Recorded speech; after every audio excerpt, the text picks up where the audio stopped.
Hi, my name is Ann Kent. I'm a registered dietitian nutritionist and the owner of Peas and Happiness. Today we are learning how to make pizza crust. I'm going to walk you through my simple crust recipe, show you how to knead the dough, and then show you how to stretch a pizza crust. So let's go ahead and get started with our pizza crust. 3 cups of flour, which I'm going to add to a bowl. I have a teaspoon each of salt and sugar that I've already measured. And I have a half of a teaspoon of active dry yeast. So I'll add these all to a bowl and just stir them to evenly distribute each of those ingredients into the flour. Now, if you make bread regularly, you might notice that this is less yeast and less sugar than what typical recipes call for, and that's because we don't need as much of a rise on the pizza crust. So if you're new to bread baking or new to kneading dough, then pizza crust is a great place to start because you certainly don't have to be perfect.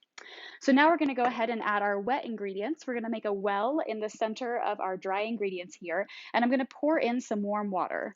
This is heated to about 110 degrees. Your water needs to be between 105 and 115 degrees Fahrenheit so that it activates the yeast. I'm also going to add in 2 tablespoons of olive oil, which gives it some really nice flavor and helps to make our dough a little bit more tender.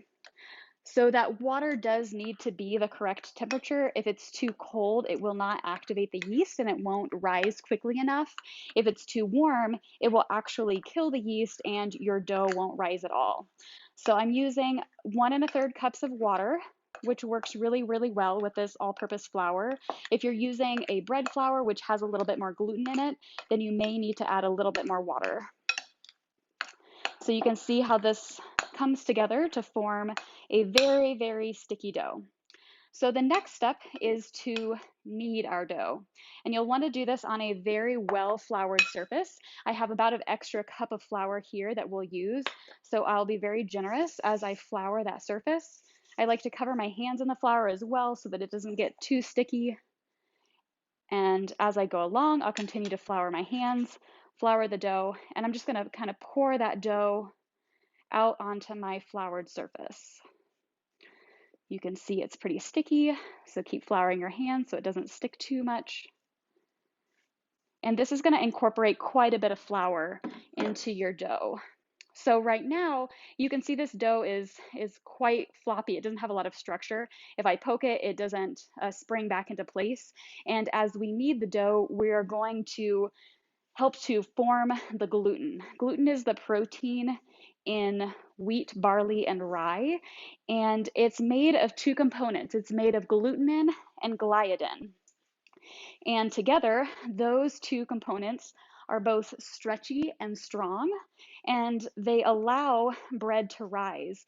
They act sort of like the rubber on in a balloon. When you blow air into the balloon, the gluten allows the bread to form little pockets of air, just like little balloons inside the dough.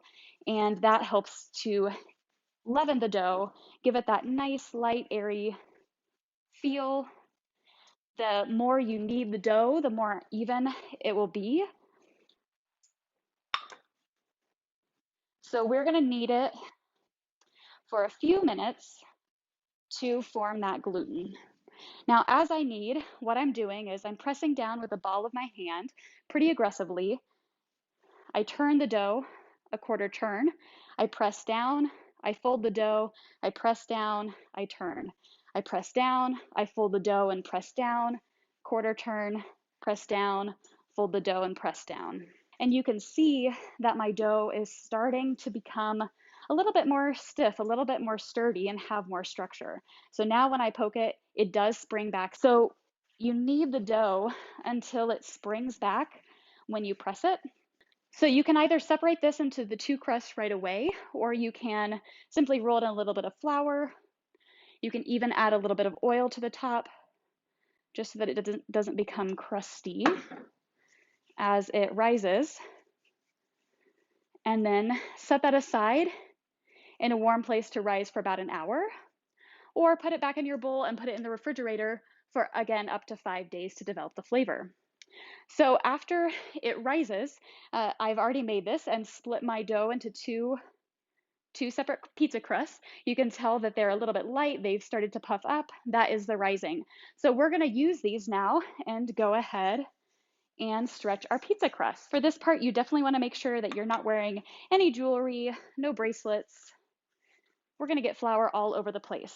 Make sure that crust is well floured. And I'm going to start by making the crust. So I'm going to use my index finger and middle finger to just press the crust out. And as I come down here, I'm going to turn that crust. So once you've got a pretty even crust here, this is a 4-step process, so don't worry about making your crust perfect at this point. We're just making a defined edge. So now at this point, we are going to start making this bigger. We're going to do this by pressing with our fingers from the inside out. You can do this very aggressively. Nothing's going to hurt this dough. This is what's going to make it into the big pizza crust that we need. This is also a really fun activity to do with kiddos in the kitchen, again, because it is so forgiving. If you mess this up, if you get a hole in your dough, if it doesn't look quite right, if it's not even, it doesn't matter a whole lot. It's still going to be pizza at the end, and everybody loves pizza. Okay, now we're going to stretch this dough even more. So I'm going to take my fingers and I'm going to start pulling the pizza dough outward. So I'm only really using my fingers. I'm not using my palms to do this. And you can see that my right hand is guiding or is stretching the pizza dough, and my left hand is helping to guide that outwards. Okay, the last step is the most fun, especially for me because I'm from Kansas and not from New York. But I like to feel like an authentic New York pizzeria. So for this next step, we actually get to toss the dough. So you're going to flip the dough over your right hand and hold it with both hands. And you're going to gently use your right hand to stretch the dough out and transfer it from one hand to the other. So again, you can really see the gluten here holding this pizza together. This would not work with the gluten-free flour, so I don't recommend to try this part. And there we go. We have a lovely stretched pizza crust. So I like to use just plain tomato sauce when I make my pizza crust. I don't use any fancy already pre-seasoned topping. This even has no added salt. I have enough toppings that are going to go on there that are going to give it good flavor, so I don't really worry about it, and I like that really authentic tomatoey flavor. So 1 8-ounce can makes enough for 2 pizzas. So that's why I get the little cans, because that's all I need. So then I have no waste. I like to add just a little bit of cheese, about half the amount of cheese on the pizza first. I think that just helps the toppings to stick a little bit better. So we like pretty much everything around here. I do have a hard time not going overboard, so I won't overwhelm my pizza. We'll do a few onions. Oh, you can see how floury I am. This is not a good recipe if you have people in your life who have celiac disease, because you cannot help but get flour everywhere. And like I said, this particular crust will not work with a gluten-free flour the way we are stretching it and kneading it. So gluten-free baking is much, much different than baking with regular gluten-y flour. All right, we're going to top this with a little bit more cheese. And then we will put it into the oven. My oven is set to 500 degrees, which I know sounds a little bit excessive, but this crust is nice and thin now. It will cook, and it will give you a nice, bubbly, brown, crispy pizza crust on top, or crust on top with a cheese. So our pizza's ready to go in the oven. We'll put that in there and then check on it. It takes only about 8 to 10 minutes to bake, again, because we have our oven at a very hot temperature, and our pizza crust is nice and thin. All right, now we do that with the other pizza crust. I do have a pizza stone in the oven, and for that I will use some parchment paper that I'll make the crust on, and then I'll transfer it to the baking stone because it's been preheating in the oven at 500 degrees for about an hour, so it is very, very hot. The main difference is that the pizza stone crust will be a little bit more crispy, and the one that I just put in the oven is going to be just a little bit more chewy. So depending on what you like, you can adjust as needed.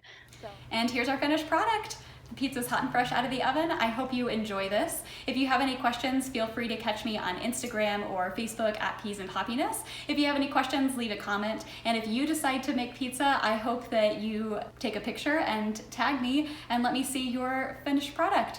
So happy pizza night, everybody. We'll catch you next week. Bye-bye.